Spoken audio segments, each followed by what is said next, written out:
full-time YouTuber. This is not clickbait, I did quit my job. But first, thank you to my Patreon supporters. Every bit counts. I went to college for mechanical engineering, so naturally you come out not doing engineering. I actually worked in the garment industry for a long time, and I had this crazy life. I used to travel the world. I would travel 200,000 miles per year. I used to go to places like Sri Lanka and India and Honduras and Vietnam and China, and I had this crazy lifestyle, but it wasn't really sustainable, and eventually I got laid off.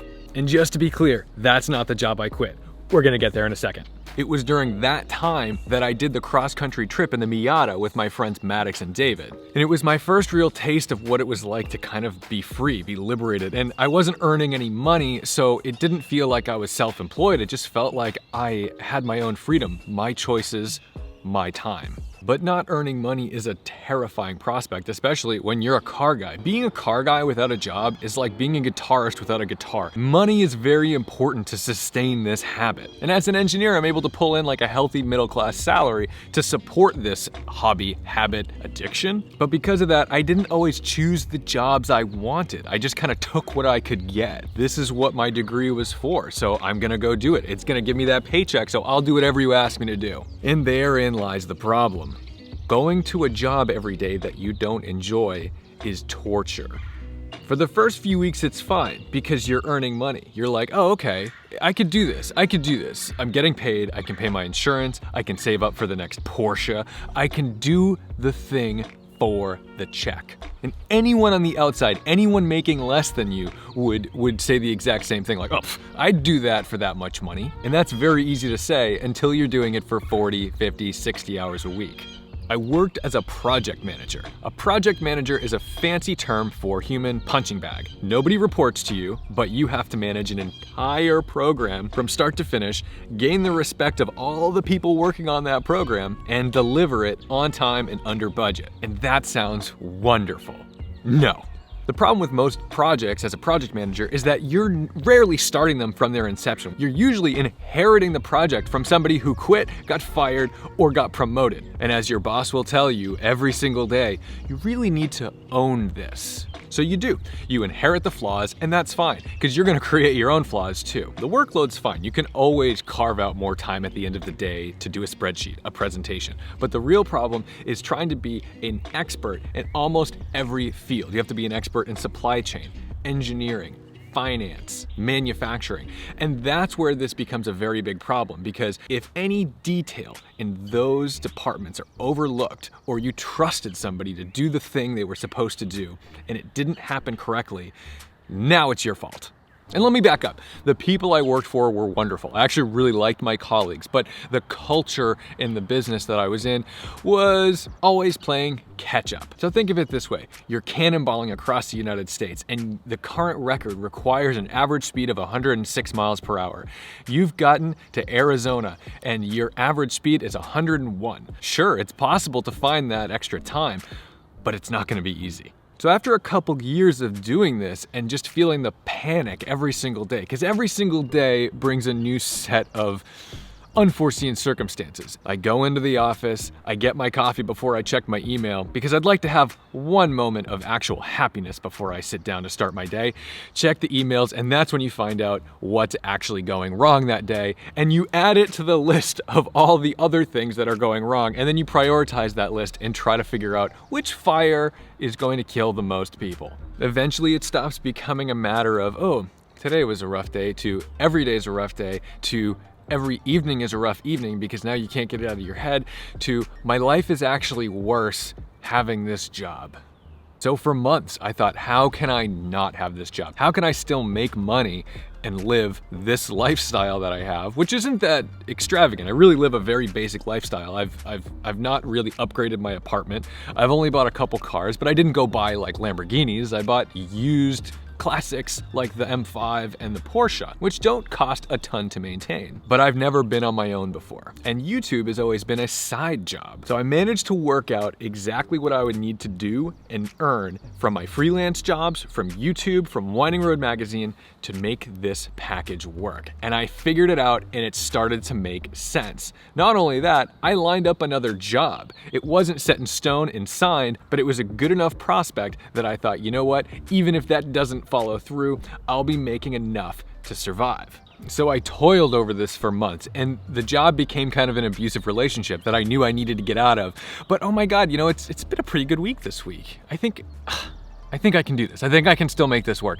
And then the next week happens and you're beaten to the ground and you're like, oh my God, I needed to leave 2 weeks ago. So I finally did it. I wrote my letter of resignation, and it was the most terrifying thing I've ever written. I actually was like shaking as I wrote this on my little laptop. And I went up to my boss and I handed him my resignation letter, and we both smiled. It was like a happy time. It was great because, he was a friend of mine, and I think he was proud of me for making this move. I was proud of myself for making this move because I knew that it was going to help my happiness, and I felt like I was free of the shackles of this panic-inducing job every day. And when those 2 weeks were up, it was my last day, and that day was March 4th, 2020.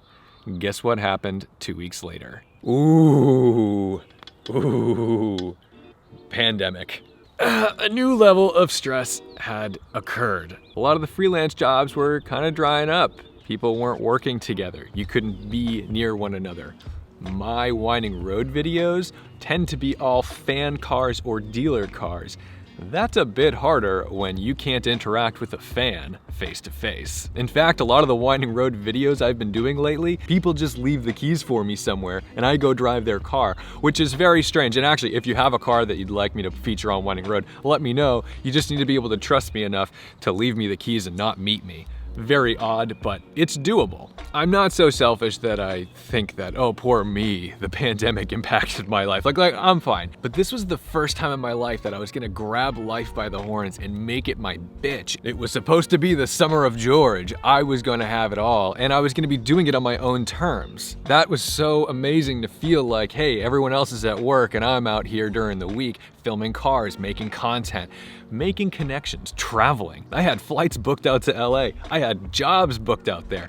And then it all came crashing down. But I don't regret making the decision because overall, my days are much happier. I'm making less money, yes, that is for sure. But the level of panic that I feel on a daily basis is almost non-existent. I used to breathe so heavily every day.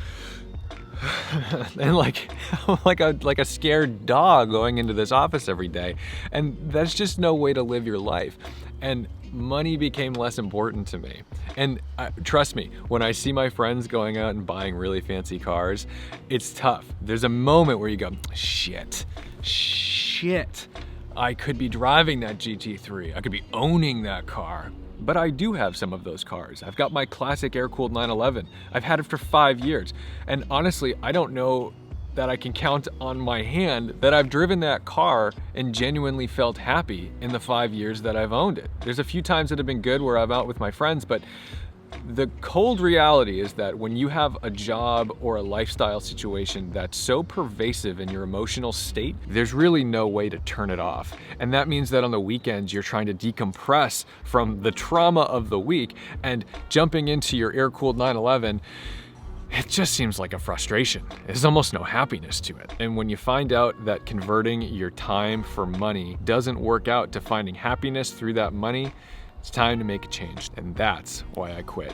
I understand that this may not be my big success story. This is not me telling you how to live your life or how you can make your dreams come true if you just quit your job. It doesn't work like that. I've done this kind of work for 10 years, and I finally got to a point where I'm like, you know what? I'm gonna invest a year or two into myself and find out if I can make this work. Because there's always gonna be another soul-sucking desk job waiting for me that I can do well. But if there's a chance that I can make a living doing something that I love, I've gotta try it, because at some point it's gonna be too late. So I hope you guys are hanging in there during quarantine, staying safe, staying happy, staying centered, trying to stay fit. It's pretty hard to do that because food is fucking good. But let me know below. Do you have a job that you hate? Do you appreciate it more now that you're in quarantine and you haven't been laid off? If you have been laid off, what are you doing? Are you becoming more creative? Are you losing incentive? Are you finding what you really love to do and gonna try to monetize it? Let me know in the comments. Thank you so much for watching, liking, commenting, and subscribing. And don't forget to respect the drive.